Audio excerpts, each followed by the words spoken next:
أعوذ بالله من الشيطان الرجيم. بسم الله الرحمن الرحيم.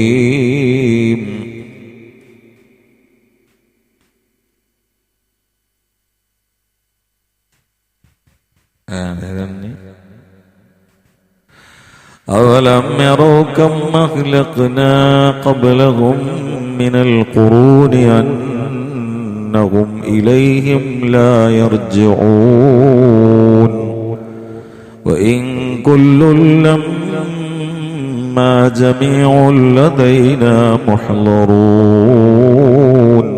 صدق الله العظيم.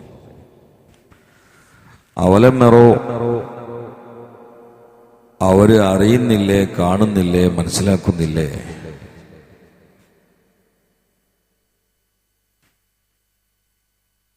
പിന്നെന്താ? Come അഹ്ലക്ന, come എത്രയാണ് അഹ്ലക്ന നമ്മൾ നശിപ്പിച്ചത്, മിനൽ ഖുറൂനി എത്രയോ ഗ്രാമങ്ങളെ, നാടുകളെ എന്ന് പറഞ്ഞാൽ ആ നാട്ടിൽ താമസിക്കുന്ന ആളുകൾ. അങ്ങനെ എത്ര ആളുകളെയാണ് നമ്മൾ നശിപ്പിച്ചു കൂട്ടിയത്. ഇതവര് മനസ്സിലാക്കണില്ലേ, പഠിക്കണില്ലേ? മക്കയിലെ ആളുകളോട് ചോദിക്കുകയാണ്. വാന്നഹും, ആ നശിപ്പിക്കപ്പെട്ട മുൻഗാമികളിൽ ആരും അവര് ഇലൈഹിം ഇവരിലേക്ക് ലായർജൂൻ മടങ്ങി വന്നിട്ടൊന്നുമില്ലല്ലോ. പോയവര് പോയതാണ്. അള്ളാഹുവിന്റെ ശിക്ഷക്ക് ദുനിയാവിൽ വിധേയരായി ചാമ്പലായി നശിച്ചു പോയവരിൽ ഒരാളും തന്നെ തിരിച്ചു വന്നിട്ടില്ലല്ലോ. സാധാരണ നമ്മൾ വീട്ടിൽ നിന്ന് ഇറങ്ങി പോവാണെങ്കിൽ എന്തെങ്കിലും ആവശ്യത്തിന് പോയാൽ തിരിച്ചു കൊണ്ടുവരൂലേ? അങ്ങനെ പോയതാണെങ്കിൽ ഓല് വരണ്ടേ? അപ്പൊ നമ്മൾ കൊണ്ടുപോയത് തന്നെയാണ്. ഭയങ്കര വർത്താനാണ് അത്. ഇവർക്കുള്ള ഒരു താക്കീതാണ്. ഈ ഗതിഞ്ച് നാളെങ്ങൾക്കാണ് വരാൻ പോകുന്നതെന്നാണ് പറഞ്ഞത്. ഇതേപോലെ അമ്പിയാക്കളെ താറടിക്കുകയും അവമതിക്കുകയും പരിഹസിക്കുകയും ഒരു വേള കൊല്ലുകയും ചെയ്ത കുറെ ആളുകൾ മുമ്പാലത്തുണ്ടായിരുന്നു. നിങ്ങൾ മാത്രമൊന്നല്ല, മുൻകാലത്ത് തുടങ്ങിയ പരിപാടിയാണ്. അന്ന് കൊല നടന്നിരുന്നു, അമ്പിയാക്കളെ കൊല്ലുവരെ ചെയ്തിരുന്നു. അവരൊക്കെ എവിടെ പോയി? അവരെ എത്ര ആൾക്കാരാ നമ്മൾ നശിപ്പിച്ചിട്ടുണ്ട്? ഇതൊന്നും അവർ പഠിച്ചിട്ടില്ലേ? അവർ മനസ്സിലാക്കിയിട്ടില്ലേ? ആ നശിപ്പിക്കപ്പെട്ടവരിൽ ഒരാളും കഥ പറയാൻ ഇവരുടെ അടുത്തേക്ക് തിരിച്ചു വന്നിട്ടില്ല. വൈൻ കുല്ലുൻ ലമ്മാ ജമീഉൻ ലദൈനാ മുഹ്ളറൂൻ, എല്ലാരും ലദൈന നമ്മളടുത്ത് മുഴുവൻ ആൾക്കാരും മുഹ്ളറൂൻ സംഘടിപ്പിക്കപ്പെടുന്നവരാണെന്ന് പറഞ്ഞാൽ നാളെ നമ്മളടുത്തേക്ക് എല്ലാവരും വരും ചെയ്യും. കൊണ്ടുപോകാനുള്ളവരൊക്കെ നേരത്തെ നമ്മൾ കൊണ്ടുപോയിട്ടുണ്ട്. അവരിൽ ഒരാളും നിങ്ങളോ വന്നിട്ട് കഥകളൊന്നും പറയുന്നിട്ടില്ല. ഇനി അതുപോലെ നിങ്ങളെയും കൊണ്ടുപോകും. അപ്പൊ തടുക്കാൻ ആരും ഉണ്ടാവില്ല. എന്നിട്ട് ലാസ്റ്റ് എല്ലാവരും നമ്മളടുത്തേക്ക് ഹിസാബിന് വരുമെന്നാണ് പറയുന്നത്. എത്ര ആളുകളെ അല്ലാഹു തആല കൈകാര്യം ചെയ്തത്. വലിയ വലിയ കൊലകൊമ്പന്മാരുണ്ടായിരുന്നില്ലേ? ഖാറൂന്, ഹാമാന്, ഫിർഔന്. എവിടെ പോയി? എന്തെല്ലാം വീമ്പളക്കിയിരുന്ന ആളുകളാണ് അവരൊക്കെ. ഫിറൗനൊക്കെ പറഞ്ഞു അവസാനം ഞാൻ തന്നെയാണ് വലിയ പടച്ചോനെന്ന് വരെ പറഞ്ഞില്ലേ? ഇതിങ്ങനെ പറയുന്ന സമയത്ത് ഒരാൾ വെച്ചു, അപ്പൊ ഇവിടെയുള്ള പുഴകളും നദികളൊക്കെ ആരുടെ ഇങ്ങനത്തെ പ്രകാരമാണ് ഒഴുകണമെന്ന് വെച്ചു ഫിറൗനോട്. വലിയ പടച്ചോപ്പോ നിങ്ങളാണെങ്കിൽ ഇവിടെയുള്ള ഈ നദിയും പുഴയൊക്കെ ആരുടെ കൽപ്പന പ്രകാരമാണ് ഒഴുകണമെന്ന് വെച്ച് ഫിറൗൻ കൈ വീശിട്ട് പറഞ്ഞ് അതൊക്കെ എന്റെ കൽപ്പന പ്രകാരം തന്നെയാണ് ഒഴുകണമെന്ന്. കൈ വീശിയത് ഏത് ഭാഗത്താണോ അവിടെ ഉള്ള പോയിന്റിൽ വെച്ചിട്ടാണ് അയാളെ അല്ലാഹു തആല വെള്ളത്തിൽ മുക്കിയിട്ട് കൊന്നതെന്നാണ്. നമ്മളിങ്ങനെ ചൂണ്ടുമ്പോ ആ പോയിന്റ് ഉണ്ടല്ലോ, അവിടെ വെച്ചിട്ടാണ് കൊന്നതെന്ന്. ഖാറൂന് അടിയിക്ക് താഴ്ന്നു പോയില്ലേ? ഹാമാന് ഒക്കെ വലിയ വലിയ വീമ്പളക്കുന്ന ആളുകളല്ലേ? അബ്രഹത്ത് പരിശുദ്ധ മക്കയിൽ വന്നപ്പോ ദേശാടനം നടത്തുന്ന ആളാണ് അയാള്. അദ്ദേഹത്തിന് ആരും പരിഗണിക്കണമെന്നില്ല. അതിന് കാരണം വിശുദ്ധ കഅബ ശരീഫാണ്. അതിന് മുമ്പിൽ വെച്ചിട്ട് ഒരാള് മറ്റാള് നെവർ മൈൻഡ് ആയിരിക്കും. Never mind. അപ്പൊ അത് പറ്റൂല. അങ്ങനത്തെ ഒരു സ്ഥാപനം ഉണ്ടാൻ പറ്റൂല. എന്നാൽക്ക് കടുങ്ക എടുക്കാൻ തീരുമാനിച്ചല്ലേ അബ്രഹത്ത്? കഅബയെ തകർത്ത് തരിപ്പണമാക്കാൻ തീരുമാനിച്ചല്ലേ? ആ നാട്ടില് ഇതിനേക്കാളും മനോഹരമായ കഅബ ഉണ്ടാവണം, എല്ലാവരും അങ്ങോട്ട് ആകർഷിക്കണം എന്ന് മനസ്സിലായതല്ലേ? ആ നിലക്ക് ആനപ്പടയുമായി വന്ന അബ്രഹത്തും കൂട്ടരും എവിടെ പോയി? അല്ലാഹു സുബ്ഹാനഹു വ തആല അവരെന്റെ ഭൂമി ഉൽക്കിയിട്ട് നശിപ്പിക്കാൻ എന്നുള്ളൊരു ചർച്ച വരെ കിതാബിലുണ്ട്. അപകടത്തിന് എന്തിനാ ഭൂമി കുലുക്കിയിട്ട് നശിപ്പിക്കാന്? അതിന് മറുപടി മഹാന്മാർ കൊടുത്തത്, ഭൂമി കുലുക്കിയാൽ ഇവർ പറയും ആ ഭൂമിയുടെ സ്വയം ഒരു പ്രതിഭാസമാണ്, അതിൽ അള്ള ഇടപെട്ടിട്ടൊന്നുമില്ല എന്ന് ചില ആളുകൾ പറയും. ആ ഭൂമി ഇടക്കിടക്ക് കുലുങ്ങലുണ്ട്, അപ്പൊ അതുപോലെ ഒന്ന് കുലുങ്ങി അതിൽ അപ്പുറത്ത് മരിച്ചു എന്നവരുള്ളൂ. ഇതങ്ങനല്ല, ഏതാളുകളുടെയും ഉള്ളു തുറക്കാൻ ഇത് അള്ളാന്റെ സ്പെഷ്യൽ കൈകാര്യം തന്നെയാണ് എന്നറിയിക്കാനാണ് അന്ന് വരെ ലോകം കാണാത്തൊരു സ്പെഷ്യൽ പക്ഷികളെ ഇറക്കി. ഒരു സ്പെഷ്യൽ പക്ഷികളെ ഇറക്കി. ആ പക്ഷികളുടെയൊക്കെ കൊക്കില് മഞ്ചാടിക്കുരുവിന്റെ വലിപ്പമുള്ള ചുട്ട കല്ല് പോലെയുള്ള ഒരു സാധനം വെച്ചു. ഏറ്റവും വലിയ അത്ഭുതം എന്താ വെച്ചാല് ആ കല്ല് തട്ടിയിട്ട് അർഹരായ ആളുകളല്ലാത്ത ആരും മരിച്ചില്ല. അർഹരല്ലാത്ത ഒരൊറ്റാൾ മരിച്ചില്ല. ഇപ്പൊ ഭൂമി നിൽക്കുകയാണെങ്കിൽ ചിലപ്പോൾ എല്ലാവരും മരിക്കും. അല്ല, അർഹരുണ്ടാവും, അനർഹരുണ്ടാവും, നിരപരാധികളും പെടും. എന്നിട്ട് പിന്നെ കൂലി അള്ളാഹു തആല വേറെ കൊടുക്കലാണ്. ഇപ്പൊ ഭൂമി നിൽക്കുമ്പോൾ മരിക്കണ കൂട്ടത്തിൽ തമ്മാടികൾ മാത്രമാണോ? എല്ലാവരും പെടുമല്ലോ. പക്ഷെ ഈ പക്ഷികൾ പാറി വന്നിട്ട് ആ കല്ലിട്ടിട്ട് നശിച്ച കൂട്ടത്തിൽ അർഹരല്ലാത്ത ഒരാളും മരിച്ചില്ല. ഇതടിസ്ഥാനത്തിൽ ഞാൻ മുമ്പ് ഒരു പഠനം വായിച്ചിരുന്നു. ആളുകളെ നശിപ്പിക്കാൻ വേണ്ടി കണ്ടുപിടിക്കുന്ന വെടിമരുന്നുകളുടെ കൂട്ടത്തിൽ ആരെയാണോ ഉദ്ദേശിച്ചിട്ടുള്ളത് അയാളെ മാത്രം കൊല്ലാനുള്ളൊരു മരുന്ന് അമേരിക്ക കണ്ടുപിടിക്കാൻ പോകുന്നുണ്ട്. ഇപ്പൊ അങ്ങനെയല്ലല്ലോ. ഇപ്പൊ മിസൈലും മറ്റൊക്കെ അയക്കുമ്പോ നിരപരാധികളായ ആളുകളും നശിച്ചു പോവാണ്. അതല്ല, ആരെയാണോ ഉദ്ദേശിച്ചത് ആ ഉദ്ദേശിച്ച ആളെ മാത്രം നശിപ്പിക്കുന്ന മരുന്നും കണ്ടുപിടിക്കാൻ കഴിയുന്നതാണ്. അപ്പൊ അത് പറഞ്ഞ ആളോട് ചോദിച്ചു, അതിന്റെ സ്രോതസ് എവിടെയാണ്? സൂറത്തുൽ ഫീലിലുണ്ട്.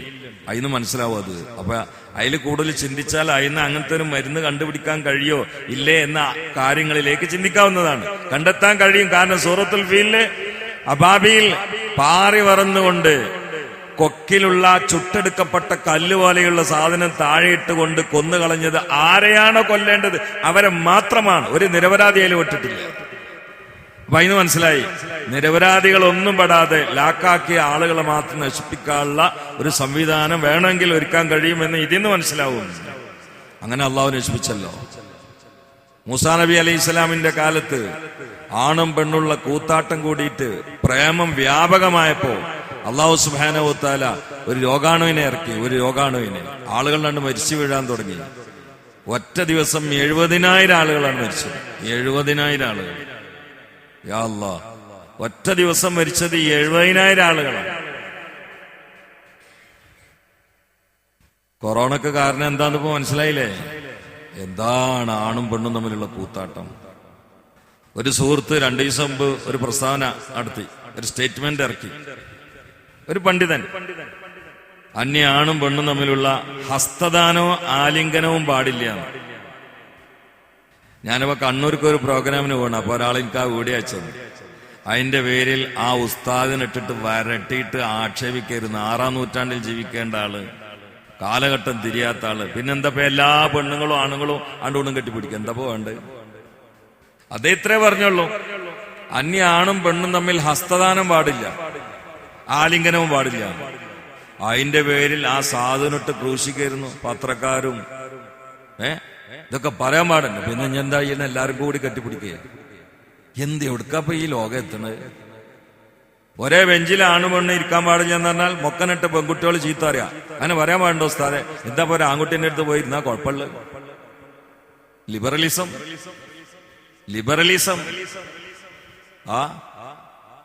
ഈടെ അടുത്ത് പേപ്പറിലെ റിപ്പോർട്ട് ഉണ്ടായിരുന്നു, നിങ്ങൾ വായിച്ചോ അറിയില്ല. അതിന്റെ ഹെഡിങ് ആയിരുന്നു ക്ഷമയുടെ ആളുരൂപം, അല്ല ക്ഷമയുടെ മരം.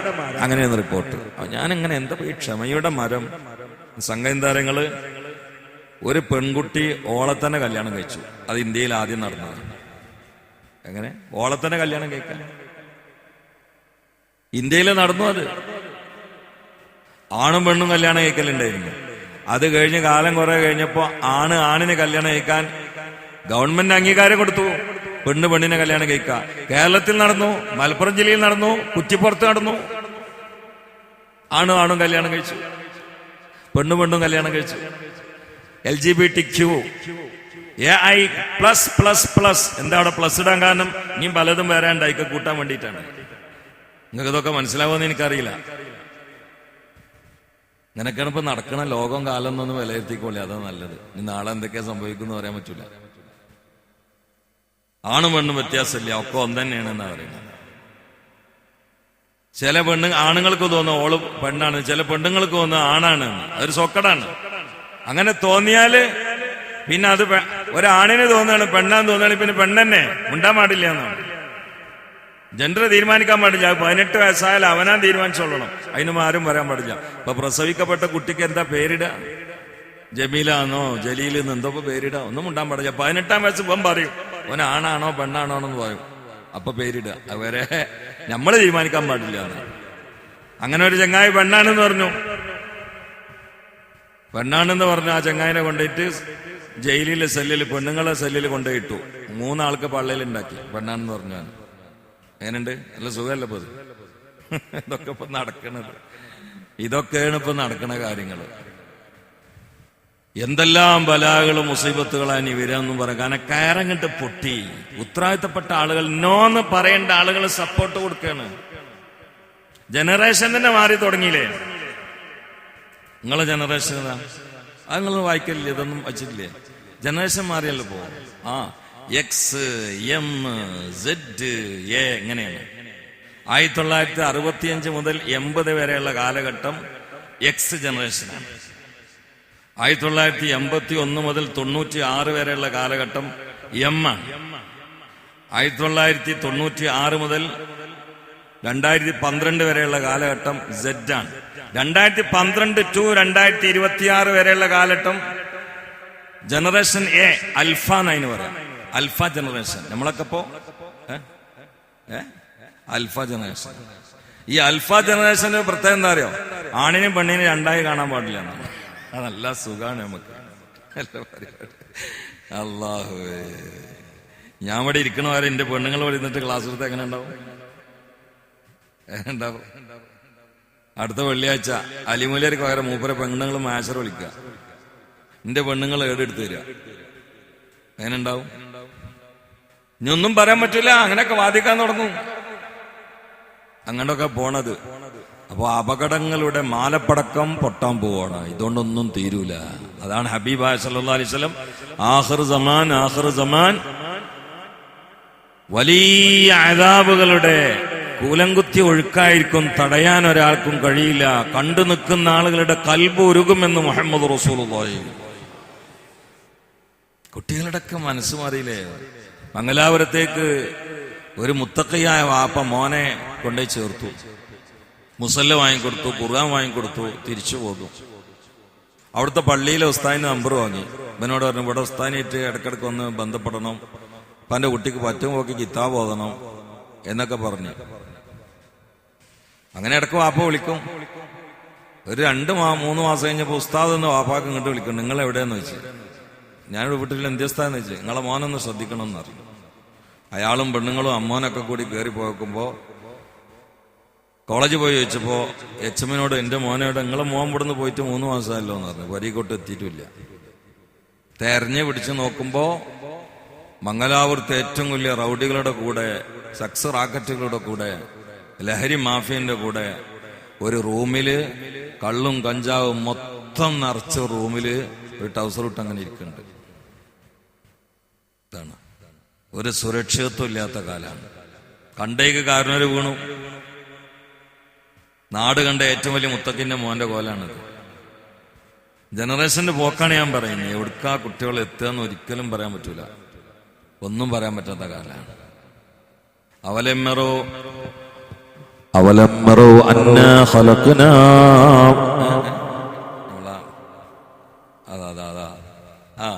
അവലമ്മറോ കം അഹ്ലക്നാ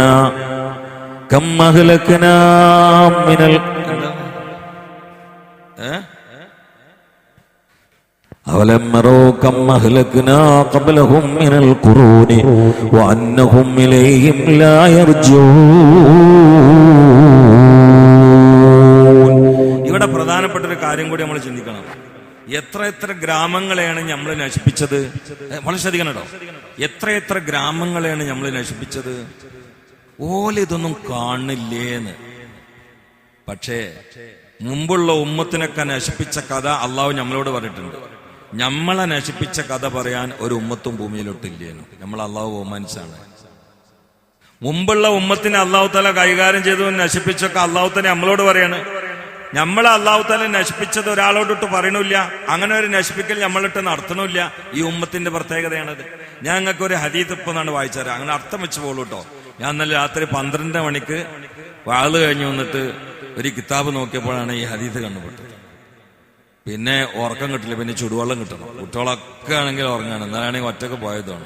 ഞാനാണെങ്കിൽ ഉറങ്ങണ കുട്ടികളെ നല്ലോ ഉണത്തൂല, അടുത്ത് പോയിട്ടൊന്ന് വിളിച്ചു നോക്കും, നീച്ചില്ലെങ്കിൽ പിന്നെ ഉണ്ടൂല. അപ്പോ ചുടുവെള്ളം ഉണ്ടാക്കി തരാൻ ആരുമില്ല. ഈ ഹദീത്ത് കണ്ടപ്പോ ചുടുവെള്ളം കുടിക്കണം, ആയാദ്യ വർത്താനാണ്. ഇന്നലെ രാത്രി കണ്ട ഹദീത്തായതുകൊണ്ട് പെട്ടെന്ന് വാക്കുകൾ തെറ്റിപ്പോയാലോ എന്ന് കരുതിയിട്ട് ഞാനൊന്ന് വായിച്ചു തരാം. ഈ ആയത്തിന്റെ തഫ്സീറിലാട്ടോ, ഇത് പുറത്തുള്ളതല്ല. ഈ ആയത്തിന്റെ തഫ്സീറിലുള്ള ഹദീത്താണോ എന്ന് കേട്ടോളേ.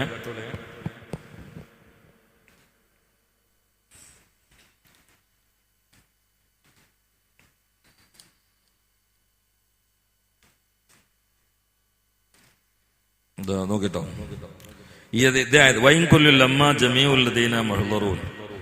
അവിടെ മഹാനായ ഇസ്മായിൽ നക്കി എന്ന മഹാനായ പണ്ഡിതന്റെ ഖുർആന്റെ വ്യാഖ്യാനാണ് ഇത്. ഒരു വലിയ മഹാനാണ്, ഏകദേശം ഒരു 5 നൂറ്റാണ്ട് മുമ്പ് ജീവിച്ച ആളാണ്. അവര് പറയാണ് പിന്നെ ഇതേ കാര്യം, ഇന്നല്ലാഹു തആല ജഅല ഹാദിഹിൽ ഉമ്മത്ത ആഖിറൽ ഉമം, ഈ ഉമ്മത്തിനെ എന്ന് പറഞ്ഞാൽ നമ്മളെ ഹബീബായ സല്ലല്ലാഹു അലൈഹി വസല്ലമയുടെ ഉമ്മത്തിനെ അല്ലാഹു തആല അവസാനത്തെ ഉമ്മത്താക്കി. ഫദ്ലൻ മിൻഹു വ കറമൻ, ഇത് അല്ലാഹുവിൽ നിന്നുള്ള ഒരു ഔദാര്യം, ബഹുമാനമാണ്. ലിയഅ്തബിറു ബിൽ മാളീന, കഴിഞ്ഞ കാല ഉമ്മത്തിനെ അല്ലാഹു തആല കൈകാര്യം ചെയ്തതൊക്കെ കേട്ട് ഇവർ പാഠം ഉൾക്കൊള്ളാൻ ഇവരെ ലാസ്റ്റ് ഉമ്മത്താക്കി. വമാ ജഅലഹും, ഉമ്മത്ത് മുഹമ്മദിനെ അല്ലാഹു തആല ആക്കിയില്ല. ഇബറത്തൻ ലി ഉമ്മത്തിൻ ഉഖ്റ, വേറെ ഒരു ഉമ്മത്തിന് പാഠമാക്കിയില്ല. നമ്മളെ നശിപ്പിച്ചുകൊണ്ട് വേറൊരു ഉമ്മത്തിനോട്, കണ്ടോ ഞാൻ അവരെ കൈകാര്യം ചെയ്തിട്ടുണ്ട്, അതുപോലെ നിങ്ങളെയും കൈകാര്യം ചെയ്തെന്ന് അല്ലാഹു പറഞ്ഞില്ല. നേരെ മറിച്ച് കഴിഞ്ഞ കാല ഉമ്മത്തിനെ കൈകാര്യം ചെയ്തിട്ട് നമ്മളോട് പറഞ്ഞു, ഞാൻ അവരൊക്കെ കൈകാര്യം ചെയ്തിട്ടുണ്ട്, അതുപോലെ നിങ്ങളെയും കൈകാര്യം ചെയ്യുന്ന അല്ലാഹു തആല പറഞ്ഞു. നീ കേട്ടോ. പിന്നെ നമ്മളെ കുറിച്ച് അല്ലാഹു പരാതി പറഞ്ഞത് ആരോട് മാത്രമെന്നറിയോ? നമ്മളെ ആളോട് മാത്രം. ആരാണ്? മുഹമ്മദുർ റസൂലുള്ളാഹ്. ഓർക്കെ, ഇതാ അത് നല്ല രസമുണ്ട്. രസം എന്ന് പറഞ്ഞാൽ ചിന്തിക്കാണ്ട് പേടിക്കാനുണ്ട്. പിന്നെ ഒക്കത് ശക്ക ലഹും, ഉമ്മത്ത് മുഹമ്മദിനെ കുറിച്ച് അല്ലാഹു തആല പരാതി പറഞ്ഞു. ഇല്ലാ മാ ശക്ക ഇലാ നബിയും അൽ മുസ്തഫ സല്ലല്ലാഹു അലൈഹി വസല്ലം, ഉമ്മത്ത് മുഹമ്മദിനെ കുറിച്ച് അല്ലാഹു തആല മുൻകാലത്തുള്ള ഉമ്മത്തിനോട് പരാതി പറഞ്ഞിട്ടില്ല. പരാതി പറയുന്നത് നബി സല്ലല്ലാഹു അലൈഹി വസല്ലമയോട് മാത്രമാണ്. കാരണം ഹബീബും ഉമ്മത്തും എന്ന് പറഞ്ഞാൽ ബാപ്പയും മക്കളും പോലെയല്ലേ. അപ്പൊ വാപ്പാനോട് വേറെ ആരോട് പറഞ്ഞില്ല. എന്നാ നബി സല്ലല്ലാഹു അലൈഹി വസല്ലമയോട് പരാതി പറഞ്ഞ എപ്പോഴാണ്? ലൈലത്തുൽ മിറാജ്, മിറാജിന്റെ രാത്രിയിൽ പറഞ്ഞു. നബി സല്ലല്ലാഹു അലൈഹി വസല്ലം പറയാണ്, ശക്കാ റബ്ബി, എന്റെ റബ്ബ് എന്നോട് പരാതി പറഞ്ഞു. മിൻ ഉമ്മത്തി, എന്റെ ഉമ്മത്തിനെ കുറിച്ച് ശിക്കായാത്ത്, കുറച്ച് ആവലാദികൾ പറഞ്ഞു. ഒന്ന് കേട്ടോളിട്ടോ. അല്ലൂല ഒന്ന്, അന്നീ നിശ്ചയം ഞാൻ ലം മുക്കല്ലിഫും അമലുൽ ഗദി, നബിയെ നിങ്ങൾ ആൾക്കാരോട് നാളത്തെ അമൽ ഇന്ന് ഞാൻ തേടുന്നില്ല. തേടുണ്ടോ? നാളെ സുബഹിസ്കരിക്കാൻ ഇന്ന് പറയണില്ലല്ലോ, നാളെ സ്കരിച്ചാ പോരെ. ഞാൻ നാളത്തെ അമൽ അവരോട് ഇന്ന് ചെയ്യാൻ പറയണില്ല. പക്ഷെ വഹും അവര് എത്തലപൂനം മിന്നി റിസ്കലോതി, നാളത്തെ ഭക്ഷണം എന്നോട് ഇന്ന് ഇടുണ്ട്. എന്താ, ഞാൻ അവരോട് നാളത്തെ അമൽ ഇന്ന് ചെയ്യണമെന്ന് പറയണില്ല. പക്ഷെ ഇവരെ പണി എന്താ വെച്ചാൽ ഇവർക്ക് ഇന്ന് കൊടുത്താൽ മതിയാണില്ല, നാളത്തെ കൂടി ഇന്ന് വേണമെന്നാ പറയുന്നത്. ഇത് നിങ്ങളെ ഉമ്മത്തിന്റെ ഒരു പരിപാടിയാണ് എന്ന് മിറാജിന്റെ രാത്രി അല്ലാഹു തആല പറയാണ്. പോരാ, അവസാനം രണ്ടാമത്തെ, അന്നീ നിശ്ചയമായിട്ടില്ല ഞാൻ ലാ അദ്ഫഉ അർസാഖും ഇലാ ഗൈരിഹിം, അവരിൽ ഓരോ ആളുകൾക്കും ഞാൻ കണക്കാക്കിയ അന്നം അവർക്കല്ലാതെ മറ്റൊരാൾക്ക് ഞാൻ കൊടുക്കൂല. നമ്മൾ കുടിക്കുന്ന വെള്ളം, നമ്മൾ കഴിക്കുന്ന അന്നം, അതിൽ നമ്മളെ പേരുണ്ട്, അത് വേറെ ആളെ തൊള്ളേക്ക് പോവില്ല, നമ്മളത്തേക്ക് തന്നെ വരുള്ളൂ. പക്ഷേ വഹും അവര് യദ്ഫഊന അമലഹും ഇലാ ഗൈരി, എനിക്ക് തരേണ്ട അമല് വേറെ ആൾക്കാർ കൊടുക്കണേ. ചോറ് നമ്മളത്, കൂറ് മറ്റൊരാൾക്കും. യാ അല്ലാഹ് യാ അല്ലാഹ് യാ അല്ലാഹ്. മൂന്ന്, അനോനിക്ഷമായിട്ട് അവര് ഏക്കുലൂന, അവര് തിന്നുന്നുണ്ട് റിസ്ക്, എന്റെ അന്നം.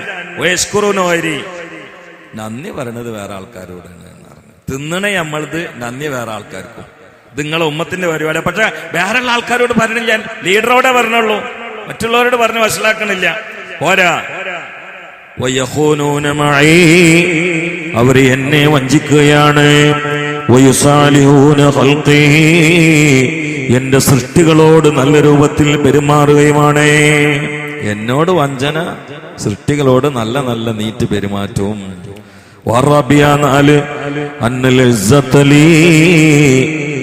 അഭിമാനവും ഉയർച്ചയും വളർച്ചയും മഹത്വവും എനിക്ക് മാത്രമാണ്. ഞാനാണ് ഇസ്സത്തിലാക്കുന്നത് നബിയേ. അവരെ ഞാനല്ലാത്ത ആളുകളോടാണ് ഇസ്സത്ത് ചോദിക്കുന്നത്. ഇസ്സത്ത് കൊടുക്കണേ ഞാനാണ്, ഓല് യാചിക്കണേ വേറെ ആൾക്കാരോടാണ്. എന്നെ മറക്കണം, സങ്കടം. അല്ലാഹു തആല പറയാണ് വൽ ഖാമിസത്തു 5 അന്നീ ഖലഖ്തുന്നാറ ലികുല്ലി കാഫിരിൻ. സകല അവിശ്വാസികൾക്കും വേണ്ടിയാണ് നരകത്തെ ഞാൻ സൃഷ്ടിച്ചത്. വഹും അവര് യജ്തഹിദൂന അയ്യുഖിഉ അൻഫുസഹും ഫീഹാ. അവരവരുടെ ശരീരം ആ നരകത്തിൽ വീഴാൻ വേണ്ടി കണിഞ്ഞ് പരിശ്രമിക്കുകയാണ്. നരകം ഞാൻ ഉണ്ടാക്കിയത് അവിശ്വാസികൾക്കാണ്, തമ്മാടികൾക്കാണ്. പക്ഷെ നിങ്ങളെ ഉമ്മത്ത് വിലക്ക് വാങ്ങാണ്, അതിനായിട്ട് ഓല് നിൽക്കുകയാണ്. ഞാൻ ഉണ്ടാക്കിയത് ഓൽക്കല്ല, വേറെ ആൾക്കാർക്കാ. പക്ഷെ ഇവര് വേണമെന്ന് വിചാരിച്ച ഓൽക്ക് കൊടുക്കല്ല. അത് അല്ലാഹു തആല മിഅ്റാജിന്റെ രാത്രിയിൽ മുത്തുനബിയോട് ആവലാതി പറഞ്ഞതാണ് എന്ന് മഹാനവറുകളെ കിതാബിൽ ഉദ്ധരിക്കുകയാണ്. ഇത് വേണമെങ്കിൽ എനിക്ക് കാണാതെ പറയാൻ കഴിയും, പറയാൻ കഴിയായിട്ടല്ല. പക്ഷെ ചിലതുങ്ങൾ കേൾക്കുമ്പോൾ വിചാരിക്കും അത് മൂപ്പരെ വിടലാണ് ഈ കാര്യം. അത് വേണ്ടാന്ന് കരുതിയിട്ടാ കിതാബ് എടുത്തു വന്നത്. യാ അല്ലാ യാ അല്ലാ യാ അല്ലാ. തിന്നണ അന്ന അള്ളാന്റെത്, കുടിക്കണ വെള്ളം അള്ളാന്റെത്. ഒരു ദിവസം ഒരു മനുഷ്യനെ ജീവിക്കാൻ 11,000 ലിറ്റർ ഓക്സിജൻ വേണം. ഇത് ഫുള്ള് അള്ളാന്റെത്. ഈ തലച്ചോറില് മുടിനാര് പോലെയുള്ള ഞരമ്പുണ്ട്, മുടിനാര് പോലെയുള്ള ഞരമ്പ്, മുടിനാര്. അതിലൊക്കെ രക്തോട്ടുണ്ട്. അതില് രക്തോട്ടം നിലച്ചാൻ സ്ട്രോക്ക് വരും, അങ്ങനാവും. ഇപ്പൊ മാമുട്ടിയാക്കാന്റെ പെണ്ണുങ്ങൾ എന്താ വർത്താനം പറയാത്തത്? ഇവിടെ ഉള്ള 3-4 ഞരമ്പ് കട്ടായതാണ് കാരണം, വേറൊന്നുമല്ല.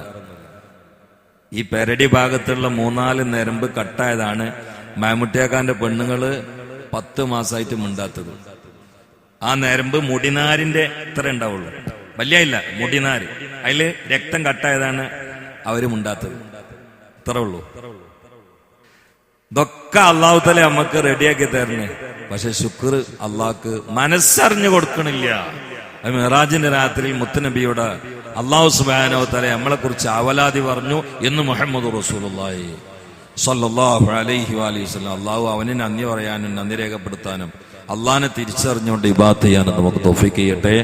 സല്ലല്ലാഹു അലാ മുഹമ്മദ് സല്ലല്ലാഹു അലൈഹി വസല്ലം. സല്ലല്ലാഹു അലാ മുഹമ്മദ് സല്ലല്ലാഹു അലൈഹി വസല്ലം. اللهم صل على محمد يا رب صل عليه وسلم. الحمد لله رب العالمين حمدا يوافي نعمه ويكافئ مزيدا. اللهم صل على سيدنا محمد وعلى آل سيدنا ومولانا محمد. പടച്ചോനെ പറഞ്ഞും കേട്ടൊക്കെ കബൂലാക്കണേ അല്ലാഹ്. അല്ലാഹുവേ, നിന്നിലേക്ക് അടുക്കാനുള്ള മനസ്സിന്റെ വാതിൽ തുറന്നു തരണേ അല്ലാഹ്. ഞങ്ങളുടെ ഹൃദയ കണ്ണാടി വൃത്തിയാക്കി തരണേ അല്ലാഹ്. ആന്തരിക ദുർഗുണങ്ങളിൽ നിന്ന് രക്ഷപ്പെടുത്തണേ അല്ലാഹ്. അള്ളാഹുവെ, ദുർമോഹങ്ങളിൽ നിന്ന് രക്ഷപ്പെടുത്തണേ അല്ലാ. ദുര്യോഗങ്ങളിൽ നിന്ന് രക്ഷപ്പെടുത്തണേ അല്ലാ. ദുരന്തങ്ങളിൽ നിന്ന് രക്ഷപ്പെടുത്തണേ അല്ലാ. രോഗാണുക്കളിൽ നിന്ന് രക്ഷപ്പെടുത്തണേ അല്ലാ. ശത്രുക്കളിൽ നിന്ന് കാക്കണേ അല്ലാ. സൂയിക്കാലിൽ നിന്ന് കാക്കണേ അല്ലാ. കടക്കണികളിൽ നിന്ന് കാക്കണേ അല്ലാ. ഇവിടെ കുടുംബത്തെ പോറ്റാൻ വേണ്ടി പല ഫീൽഡിലും അധ്വാനിക്കുന്ന ആളുകളുണ്ട്, കടലിലും കരയിലും ഇറങ്ങുന്നവരുണ്ട്. നിന്റെ വിഭവങ്ങൾ തുറന്നു തരണേ അല്ലാ. ഞങ്ങൾക്കൊരു നിയമത്തും ഞങ്ങളുടെ കാരണം കൊണ്ട് ബ്ലോക്കാക്കി തരലേ അല്ല. നിന്റെ ഔദാര്യം കൊണ്ട് തുറന്നു തരണേ അല്ല. ഞങ്ങളെ കൽബിന്റെ പൂട്ടുന്നി പൊട്ടിക്കണേ അല്ല. ഞങ്ങളെ ശരീരത്തിന് ആഫിയത്തുള്ള ദീർഘായുസ് നൽകണേ അല്ല. റൂഹിന് ഈമാന്റെ മൊഞ്ച് നൽകണേ അല്ല. നാളത്തെ സ്വർഗം സ്വന്തമാക്കാനുള്ള മനസ്സ് നൽകണേ അല്ല. ദഅവത്തിന്, ഖിദ്മത്തിന്, മദഹിന് നിന്നെ പറഞ്ഞു കൊടുക്കാനുള്ള തൊള്ളയും ഭാഷയും ശേഷിയും ജ്ഞാനവും അല്ലാഹു ഞങ്ങൾക്ക് പ്രദാനം ചെയ്യണേ അല്ല. അല്ലാഹു ഞങ്ങളിൽ ആരെയും നീ പെടുന്നതിനെ മരിപ്പിക്കല്ല അല്ല. മരിക്കണ സമയത്ത് ആഖിബത്ത് ദുഷിപ്പിക്കല്ല അല്ല. ഖബർ എടുക്കല്ല അല്ല. നാളത്തെ ലോകം നരകമാക്കല്ല അല്ല. ഈ സാസിൽ പങ്കെടുത്തവരെയോ ഞങ്ങളോട് ബന്ധപ്പെട്ട ഒരാളെയും നരകത്തിൽ ഒരു മൈക്രോ സെക്കൻഡും വിറകാക്കി കരിക്കല്ല അല്ല. രാവിലെ തന്നെ പള്ളിയിൽ നിസ്കാരാനന്തരം ഇരിക്കുന്ന മുത്തഖീങ്ങളെ മണ്ണിന്റെ അടിയിൽ നീ അദാബിലാക്കല്ല അല്ല. ഞങ്ങളിൽ നിന്ന് പിരിഞ്ഞ് ഖബറിൽ കിടക്കുന്ന മാതാപിതാക്കളടക്കം ഗുരുവര്യന്മാർക്ക്, ഉറ്റവർ, ഉടയവർ, അയൽവാസികളെ, സ്നേഹിതന്മാർ, പ്രത്യേകിച്ച് പള്ളിയുടെ ചുറ്റുഭാഗത്തുള്ള മുഅ്മിനീങ്ങളും മുഅ്മിനാത്ത് എല്ലാവർക്കും പുറത്തു കൊടുക്കണേ അല്ല. ഹജ്ജുമുറകൾക്ക് പോയവർക്ക് മഖബൂലും മബ്രൂറുമായ ഹജ്ജുമുറകൾക്ക് മർദിയ സിയാറത്തിന് തൗഫീഖ് നൽകണേ അല്ല.